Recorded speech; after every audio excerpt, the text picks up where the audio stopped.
Olá, meus queridos alunos do sexto ano, tudo bem com vocês? Meu nome é Ives Fernando, eu sou professor de Ciências e hoje nós iremos começar mais uma aula do EducaPE. A aula de hoje é a de número 13. Iremos falar sobre transformação química e física. E para começar a falar desse assunto tão legal, iremos falar das propriedades da matéria. As propriedades da matéria podem ser classificadas em físicas, porque elas podem ser observadas e medidas sem alterar a sua composição, e também em químicas, quando transformam-se em outros materiais.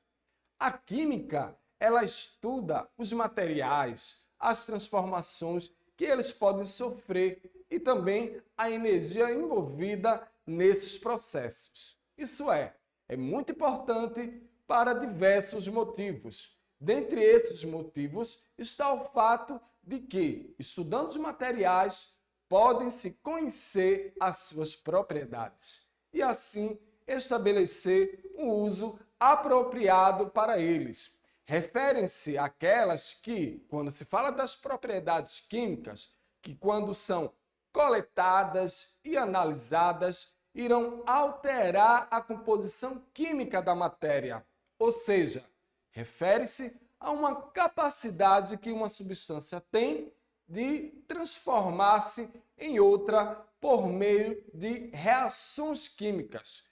Combustibilidade, olha que nome tão legal.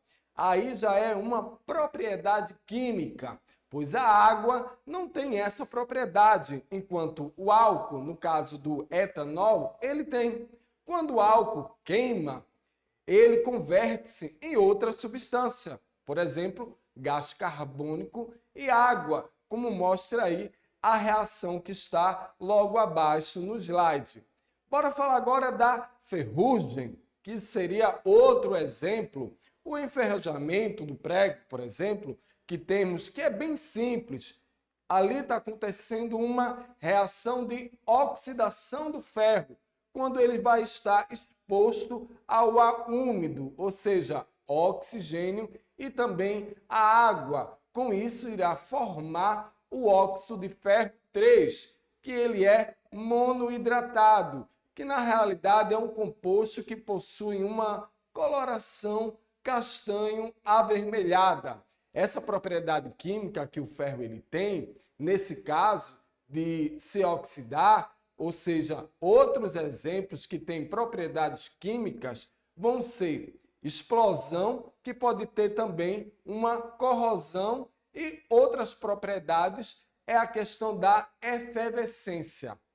Agora iremos falar um pouco das propriedades físicas. O que são as propriedades físicas? Vão ser justamente aquelas que podem ser coletadas e analisadas. E isso aí, galerinha, sem que a composição química da matéria mude. Ou seja, resultam em fenômenos físicos e não químicos. Por exemplo, se pegarmos ali uma amostra de água de determinada massa, nós não mudamos a sua constituição. Por isso, a massa, na realidade, é uma propriedade física. Outro exemplo que temos é a propriedade que a água tem de se evaporar. Ela vai passar de um estado líquido para o vapor, mas continua com a mesma composição química. Assim, o ponto de ebulição, na realidade, vai ser uma propriedade física. Outros exemplos que temos em relação às propriedades físicas vão ser volume, densidade, estado físico, no caso do sólido, líquido e gasoso. Temos também o ponto de fusão, temperatura, cor e dureza. Agora, bora falar um pouco sobre a massa, que está ali representada pela letra M. Na realidade, a massa é uma grandeza escalar positiva e vai ser invariável, a qual vai medir a inércia. O que é a inércia? É justamente a propriedade dos corpos permanecerem em movimento acelerado ou retardado. Isso aí dos corpos, ou seja, a quantidade de matéria que está presente no corpo, isso no Sistema Internacional QSI, que a gente chama de unidade padrão, ela vai ser representada em quilogramas, ou seja, kg. E independente ali do local onde o corpo esteja, quando eu falo independente desse local, eu estou falando do planeta Terra, ou seja, o Plutão, ou Lua, ou o Sol, em qualquer lugar. A massa ela vai ter essa representatividade. E a sua massa, na realidade, será sempre a mesma, diferentemente da grandeza peso, que vai ser uma variável conforme a sua localização. Agora, eu gostaria que essa imagem que está aí no slide, ele fosse para a telinha. Olha só quando a gente fala da massa, que é da grandeza. A gente tem ali duas balanças, a borracha e um metal. Você pode observar, nossa, a borracha tem um tamanho muito maior do que o metal. Mas quando você observa aí justamente na telinha em relação à questão da grandeza da massa, a massa ela vai ser maior do metal do que a da borracha. Por quê? Existe o que a gente chama de densidade. E o que é a densidade? Na verdade, se trata da relação que é existente entre a massa e o volume de um material, a uma dada pressão e também temperatura. Essa relação ela pode ser expressa pela fórmula um Dzinho pequenininho que é igual a M, que está dividido por V. Quem é o D? A densidade. M corresponde à massa e o V corresponde aí ao volume. Agora a gente vai falar um pouco dos estados físicos da matéria. Olha aí na telinha que legal esse exemplo que está dos estados físicos. É bem legal, pessoal. Olha o sólido, o gasoso e o líquido. Isso quando se trata dos estados físicos da matéria. As moléculas, elas irão se organizar de maneira diferente, de acordo com o estado. Veja que no estado gasoso, a gente tem aí a matéria, eu posso dizer, as moléculas organizadas de formas diferentes. Elas estão bem livres. Já no líquido, continua livre, pode ali adquirir uma determinada forma, mas não está tão livre quanto ao estado gasoso. Já no estado sólido, a molécula ela já se encontra praticamente ali fixa. Bom, agora eu gostaria de falar das misturas, que é muito legal. O que são as misturas? Bora começar falando ali dos tipos de misturas, ou seja, é uma união de duas ou mais substâncias diferentes e estão relacionados com os materiais envolvidos. E isso, de forma geral, vão apresentar ali um disperso ou um dispersante. E, na realidade, o que é disperso? Disperso vai ser uma substância que vai ser dissolvida ou espalhada em outra, sendo essa aí outra substância, o dispersante. E dependendo ali do tipo de mistura, o disperso ele pode estar ou não dissolvido no dispersante, que é um fator que pode determinar para a classificação das misturas. Quando se fala das misturas, como eu estava dizendo para vocês, é uma reunião de duas ou mais substâncias. E é claro que elas irão apresentar as fases, que são os aspectos visuais de umas misturas. As misturas elas podem ser homogêneas, quando irão apresentar apenas uma única fase.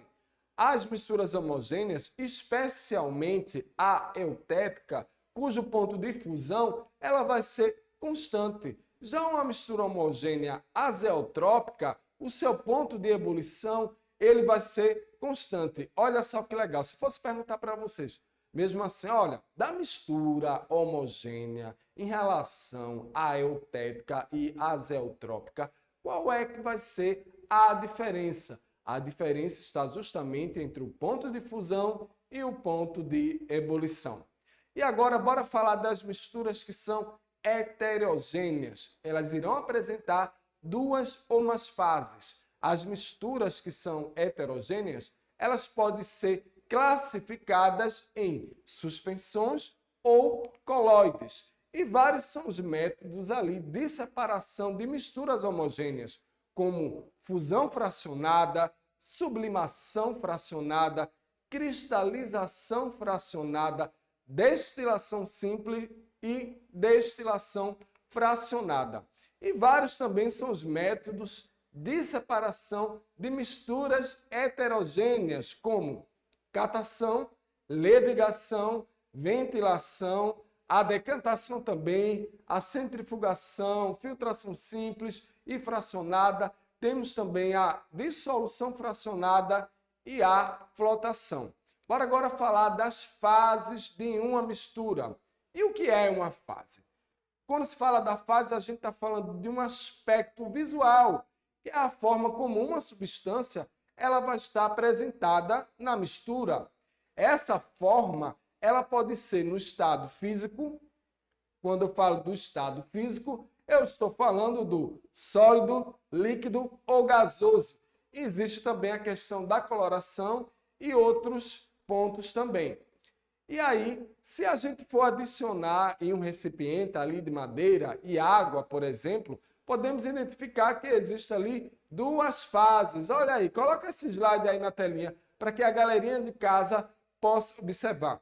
Eu estou aqui falando de um exemplo, ou seja, eu vou pegar a água e vou colocar ali madeira. É lógico que você pode observar que vai ter mais de uma fase, isso visualmente, já que um dos materiais ele vai apresentar uma cor e está sólido e o outro apresenta outra cor e está líquido, como a imagem que vocês podem observar aí, a areia mais a serragem.